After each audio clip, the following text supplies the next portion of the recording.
Stan Bolovan. On the outskirts of a village, there stood a small house. In the house lived a man who had a wife, and the wife was sad all day long. "Dear wife, what is wrong with you, that you hang your head like a drooping rosebud?" asked her husband one morning. "You have everything you want. Why cannot you be merry like other women?" "Leave me alone, and do not seek to know the reason," replied she, bursting into tears.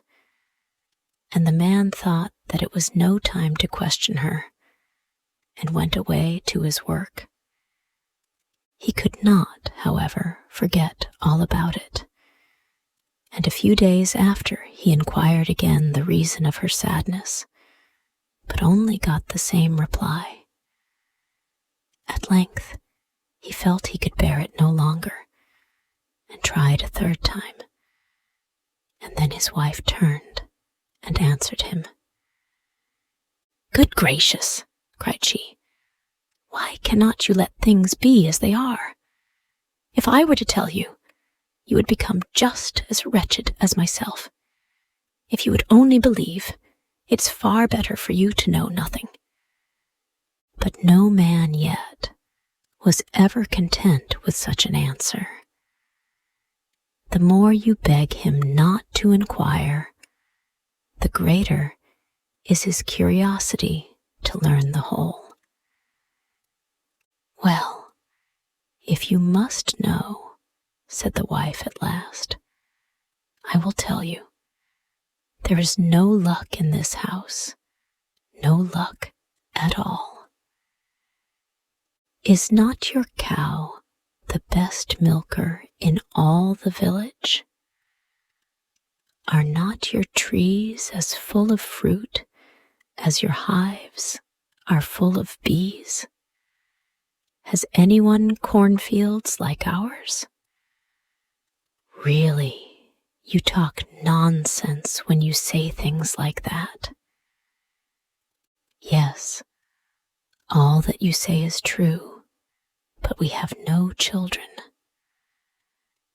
Then Stan understood, and when a man once understands and has his eyes opened, it is no longer well with him.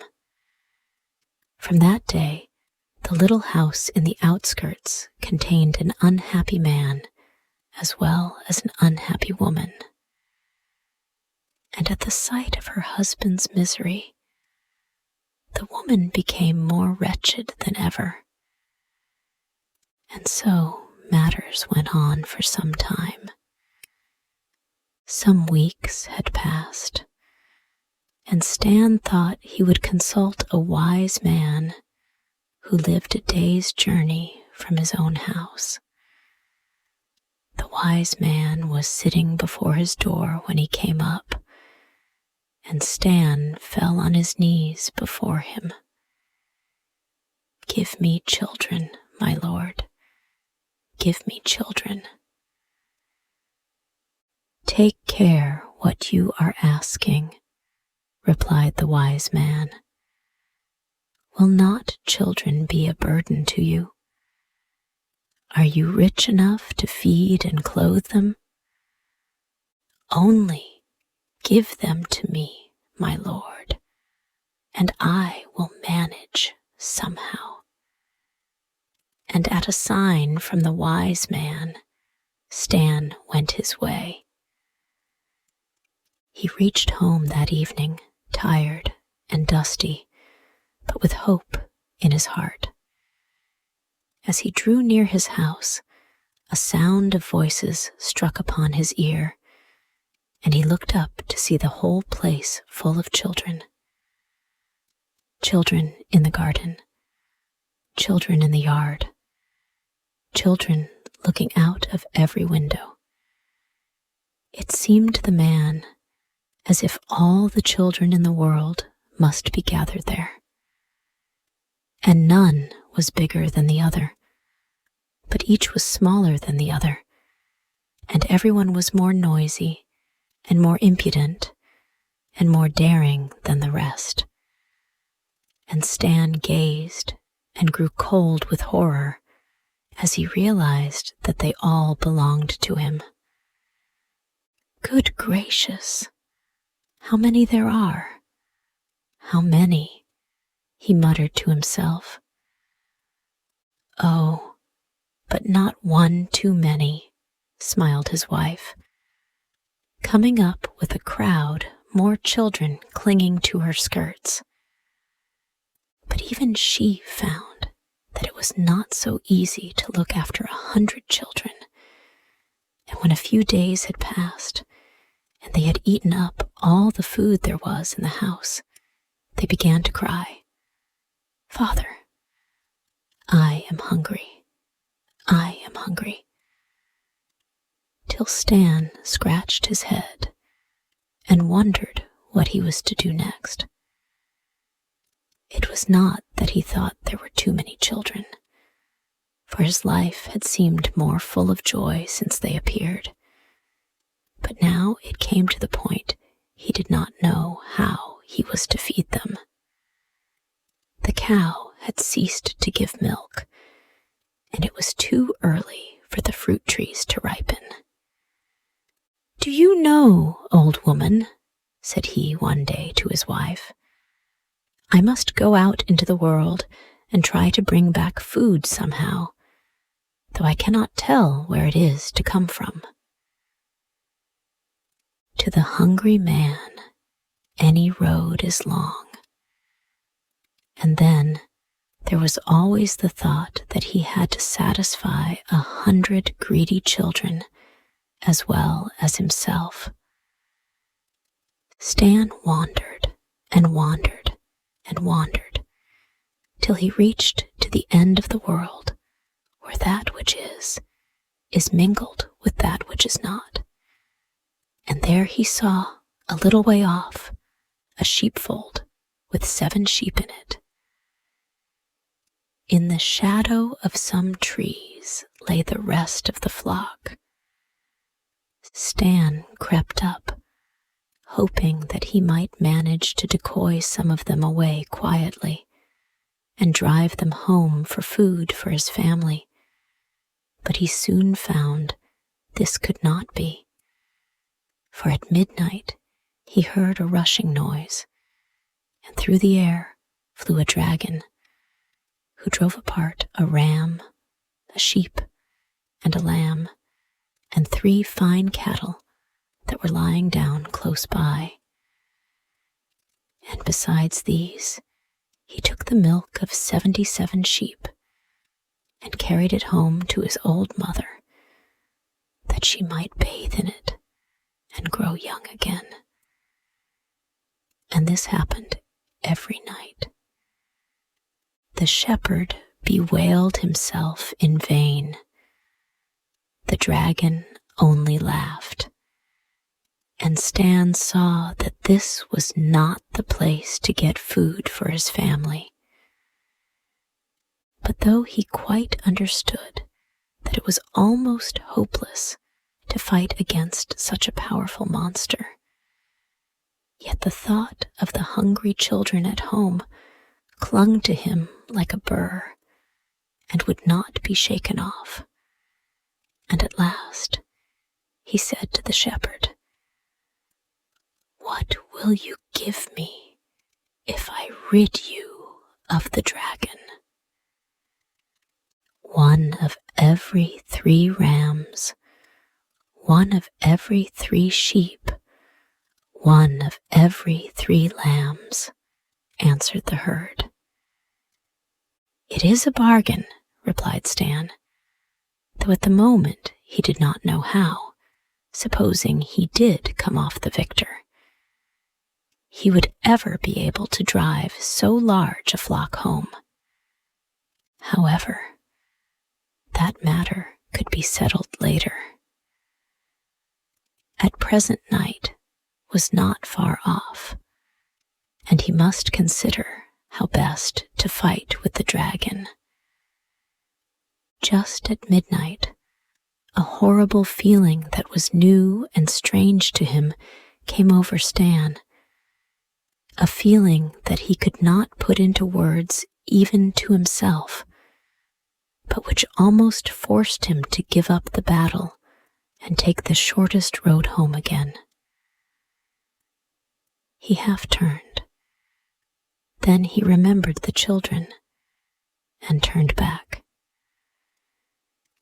"You or I," said Stan to himself, and took up his position on the edge of the flock. "Stop!" he suddenly cried, as the air was filled with a rushing noise, and the dragon came dashing past. "Dear me," exclaimed the dragon, looking round. "Who are you, and where do you come from?" "I am Stan Bolovan, who eats rocks all night, and in the day feeds on the flowers of the mountain. And if you meddle with those sheep, I will carve a cross on your back." When the dragon heard these words, he stood quite still in the middle of the road, for he knew he had met with his match. "But you will have to fight me first," he said in a trembling voice, for when you faced him properly, he was not brave at all. "I fight you?" replied Stan. "Why, I could slay you with one breath." Then, stooping to pick up a large cheese which lay at his feet, he added, "Go and get a stone like this out of the river, so that we may lose no time in seeing who is the best man." The dragon did as Stan bade him, and brought back a stone out of the brook. "Can you get buttermilk out of your stone?" asked Stan. The dragon picked up his stone with one hand and squeezed it till it fell into powder, but no buttermilk flowed from it. "Of course I can't," he said, half angrily. "Well, if you can't, I can," answered Stan, and he pressed the cheese till buttermilk flowed through his fingers. When the dragon saw that, he thought it was time he made the best of his way home again, but Stan stood in his path. "We have still some accounts to settle," said he, "about what you have been doing here." And the poor dragon was too frightened to stir, lest Stan should slay him at one breath and bury him among the flowers in the mountain pastures. "Listen to me," he said at last. "I see you are a very useful person, and my mother has need of a fellow like you. Suppose you enter her service for 3 days, which are as long as one of your years, and she will pay you each day 7 sacks full of ducats. 3 times 7 sacks full of ducats." The offer was very tempting, and Stan could not resist it.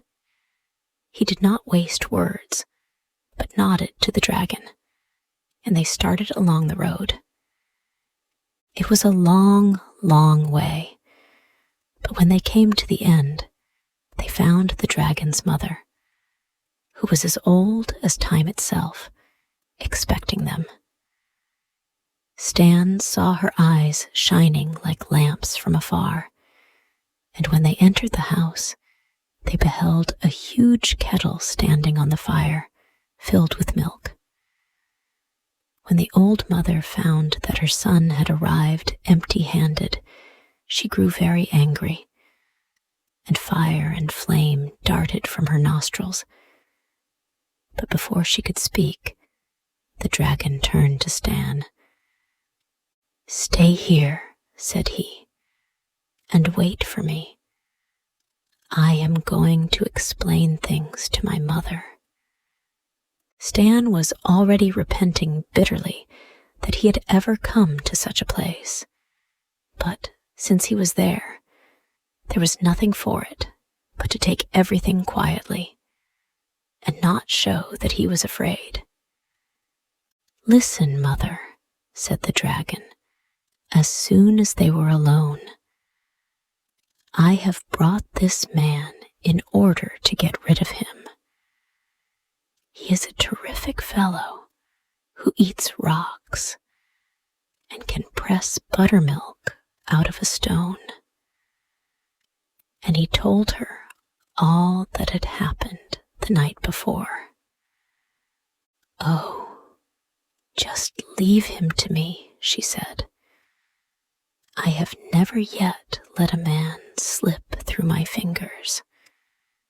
So Stan had to stay and do the old mother service. The next day, she told him that he and her son should try which was the strongest, and she took down a huge club bound 7 times with iron. The dragon picked it up as if it had been a feather, and, after whirling it round his head, flung it lightly 3 miles away, telling Stan to beat that if he could. They walked to the spot where the club lay. Stan stooped and felt it. Then a great fear came over him, for he knew that he and all his children together would never lift that club from the ground.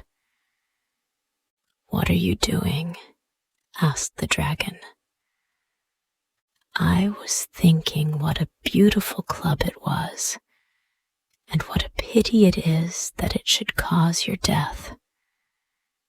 "How do you mean, my death?" asked the dragon. "Only that I am afraid that if I throw it, you will never see another dawn. You don't know how strong I am." "Oh, never mind that, be quick and throw. If you are really in earnest, let us go and feast for 3 days. That will at any rate give you 3 extra days of life."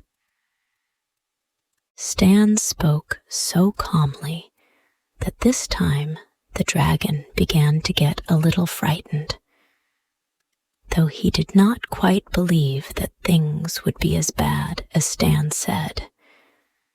They returned to the house, took all the food that could be found in the old mother's larder, and carried it back to the place where the club was lying. Then Stan seated himself on the sack of provisions and remained quietly watching the setting moon. "What are you doing?" asked the dragon. "Waiting till the moon gets out of my way." "What do you mean? I don't understand." "Don't you see that the moon is exactly in my way? But of course, if you like, I will throw the club into the moon." At these words, the dragon grew uncomfortable for the second time. He prized the club, which had been left him by his grandfather, very highly, and had no desire that it should be lost in the moon. "I'll tell you what," he said, after thinking a little. "Don't throw the club at all. I will throw it a second time, and that will do just as well." "No, certainly not," replied Stan. Just wait till the moon sets." But the dragon, in dread lest Stan should fulfill his threats, tried what bribes could do, and in the end had to promise Stan 7 sacks of ducats before he was suffered to throw back the club himself. "Oh, dear me, that is indeed a strong man," said the dragon, turning to his mother. "Would you believe that I have had the greatest difficulty in preventing him from throwing the club into the moon?" Then the old woman grew uncomfortable too. Only to think of it. It was no joke to throw things into the moon. So no more was heard of the club, and the next day they had all something else to think about. "Go and fetch me water," said the mother, when the morning broke, and gave them 12 buffalo skins, with the order to keep filling them till night. They set out at once for the brook, and in the twinkling of an eye, the dragon had filled the whole 12, carried them into the house, and brought them back to Stan. Stan was tired. He could scarcely lift the buckets when they were empty, and he shuddered to think of what would happen when they were full. But he only took an old knife out of his pocket and began to scratch up the earth near the brook. "What are you doing there? How are you going to carry the water into the house?" asked the dragon. "How? Dear me, that is easy enough. I shall just take the brook." At these words, the dragon's jaw dropped. This was the last thing that had ever entered his head, for the brook had been as it was since the days of his grandfather.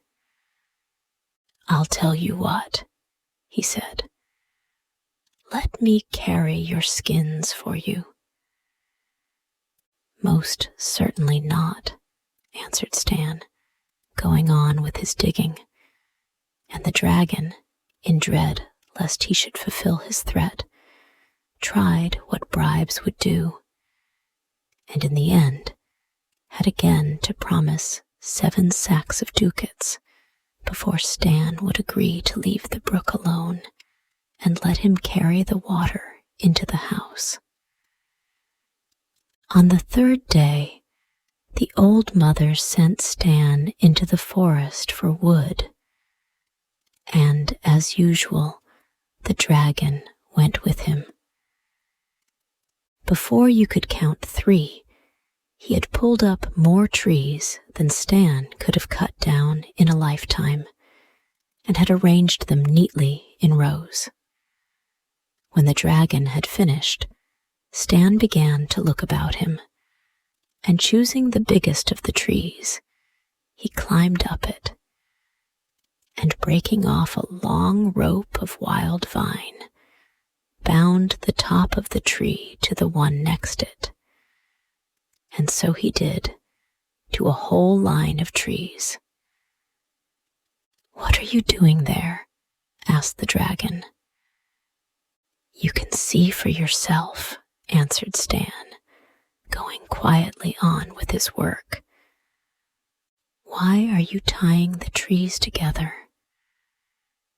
"Not to give myself unnecessary work. When I pull up one, all the others will come up too." "But how will you carry them home?"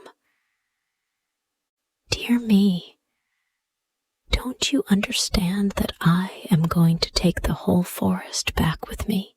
said Stan, tying 2 other trees as he spoke. "I'll tell you what," cried the dragon, trembling with fear at the thought of such a thing. "Let me carry the wood for you, and you shall have 7 times 7 sacks full of ducats." "You are a good fellow," and I agree to your proposal," answered Stan, and the dragon carried the wood. Now the 3 days' service, which were to be reckoned as a year, were over, and the only thing that disturbed Stan was how to get all those ducats back to his home. In the evening, the dragon and his mother had a long talk, but Stan heard every word through a crack in the ceiling. "Woe be to us, mother," said the dragon. "This man will soon get us into his power. Give him his money and let us be rid of him." But the old mother was fond of money and did not like this.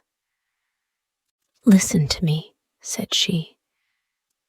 "You must murder him this very night." "I am afraid," answered he. "There is nothing to fear," replied the old mother. "When he is asleep, take the club and hit him on the head with it. It is easily done." And so it would have been, had not Stan heard all about it. And when the dragon and his mother had put out their lights, he took the pig's trough and filled it with earth and placed it in his bed and covered it with clothes. Then he hid himself underneath and began to snore loudly. Very soon, the dragon stole softly into the room and gave a tremendous blow on the spot where Stan's head should have been. Stan groaned loudly from under the bed, and the dragon went away as softly as he had come. Directly he had closed the door, Stan lifted out the pig's trough and lay down himself, after making everything clean and tidy, but he was wise enough not to shut his eyes that night.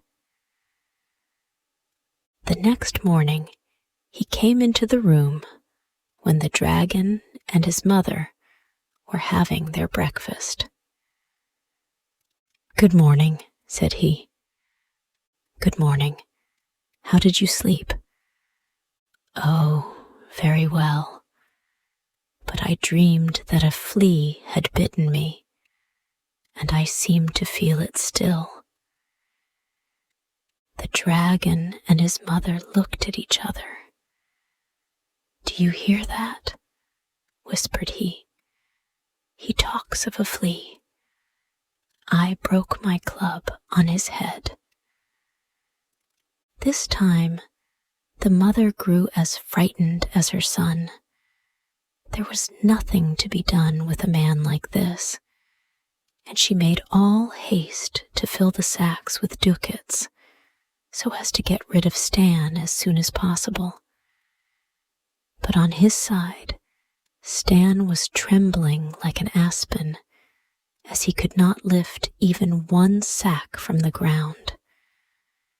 So he stood still and looked at them. "What are you standing there for?" asked the dragon. "Oh, I was standing here because it has just occurred to me that I should like to stay in your service for another year. I am ashamed that when I get home, they should see I have brought back so little. I know that they will cry out, 'Just look at Stan BOLOVAN, who in 1 year has grown as weak as a dragon.'"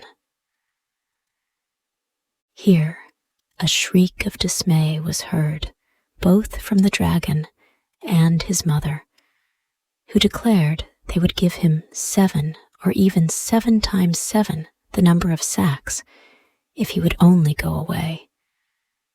"I'll tell you what," said Stan at last. "I see you don't want me to stay, and I should be very sorry to make myself disagreeable.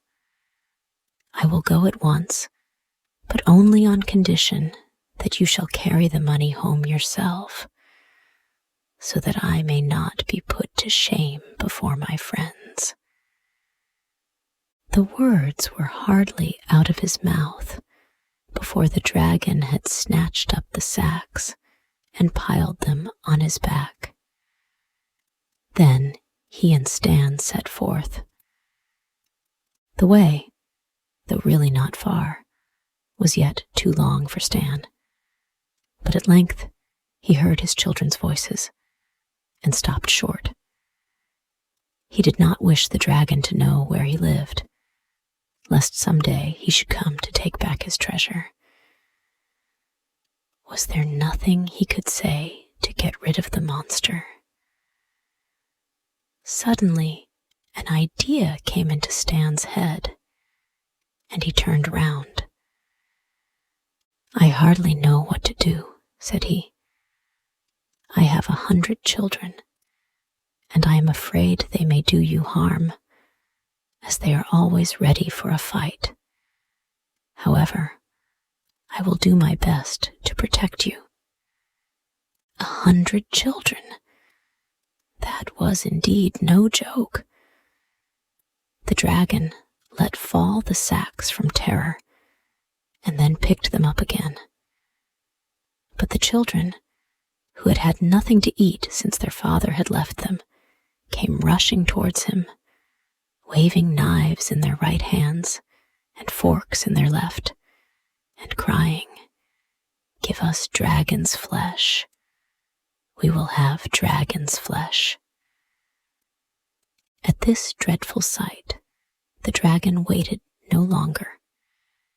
He flung down his sacks where he stood and took flight as fast as he could, so terrified at the fate that awaited him, that from that day he has never dared to show his face in the world again.